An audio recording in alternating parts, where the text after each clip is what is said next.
Are you ready for the Great American Total Eclipse? Mind you, that we also have a new moon in Aries, not to mention that we have so many other things that are going to be put on the table. We have us in the solar maximum, we have the devil's comet, we have astrology that is lining up, the fault lines that the totality path will be passing through. We have the 2024 elections coming up. We have disclosure coming out, power grid loss that is expected on the day of the solar eclipse, and of course, civil unrest. So we have so much going on April 8th, specifically with the total solar eclipse. This is going to be a 5-part series touching base on every single topic that I just listed. But this is part 1, so we need to go over basics first. What can we expect with the total eclipse on April 8th? So our total solar eclipse that is going to happen on April 8th, we also have a new moon in Aries bringing a fiery energy, and also the age of Aquarius that is going to be brought onto us here very, very soon. This is upcoming. So what can we expect? What is going to happen? So basically, a total solar eclipse is not a partial, it's not a lunar, obviously. It is when our moon is going to block out the corona of the sun. This is going to present a very prominent ring of fire around it. So this is what it will look like to you if you're wearing these glasses. It's really hard to see with the naked eye. However, there's going to be a lot of cosmic energy that is going to be produced specifically through this. This is scientifically, mathematically, and physically proven. So when this happens, expect to see a physical effect, meaning we will see shadow bands in animal behavior. There will be a mental effect. There will be an emotional effect due to the fluctuation between energies. There will be a spiritual effect, and obviously the energetic effect that will come about when we have the totality of this. Because it's blocking out the sun, this means that the energy is also going to be blocked, especially with that fiery new moon effect that we have on this day as well. This is very important because it is going to cause a very large energetic change within humanity, specifically the United States. There is a reason why the eclipse paths are specifically in America. This is the fall of the Roman Empire.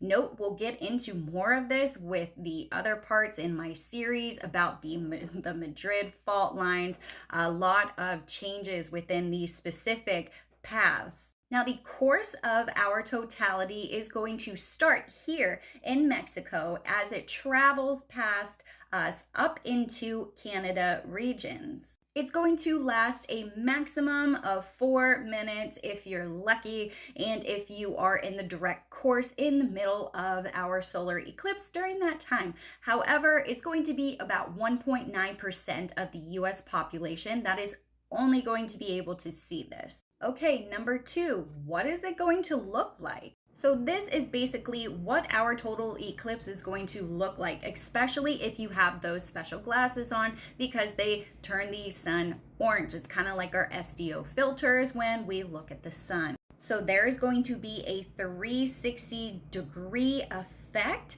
whenever our solar eclipse happens. It's basically going to look like the colors of the sunrise and sunset in every direction, especially if you are on the path of totality. During this time, expect to see darkness, and with that, you will also be able to see stars and planets such as Jupiter and Venus being the brightest in the sky and most noticeable to the naked eye. Now let's talk about some other things that are going to be super fun to look out for during the solar eclipse. So something cool that is going to happen during the total solar eclipse is what we call shadow bands or shadow snakes. So they will look like very thin, wavy lines. They are very dim. They range from dark and to light, and they are going to be moving parallel on the ground. If you really want to see these and see how cool they are to the naked eye, I would suggest laying something down that is white. So during the path of totality, you will be able to see these lines physically right in front of you. Very cool effect. Like the photo shows above me, they are going to appear very dim. They will range from light to dark, and you will only be able to see these right before or right after the eclipse. Now let's talk about the drop in temperature, because there will be one. So there's going to be a drop when the eclipse happens. It's going to feel a lot cooler, and in certain areas it can drop about 20 degrees. So bring a jacket if you're super sensitive to cold like me. And lastly, we are going to talk about the animal and plant behavior that we will see during the eclipse. So the eclipse is going to play a trick basically on nature,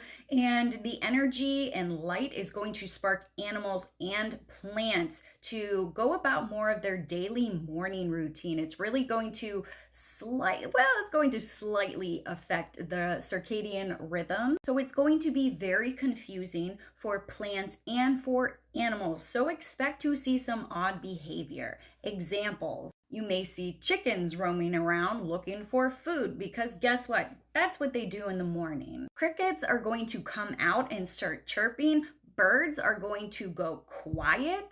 And some animals are going to stop in their tracks. They're going to look around. They're going to be so confused, trying to figure out what's happening. So those are some of the very basics about the total solar eclipse. So don't forget to check out my total solar eclipse series that is posted on my TikTok, my YouTube, and my Instagram channels under Sarah Star Official. And stay tuned for more solar eclipse series videos that I will be posting throughout the week. You do not want to miss out on this very important information. So stay tuned for part 2, where we go over the Great American Solar Eclipse, the new moon in Aries, the astrological signs, the planetary alignments, the solar maximum, and civil unrest. I'm Sarah Star.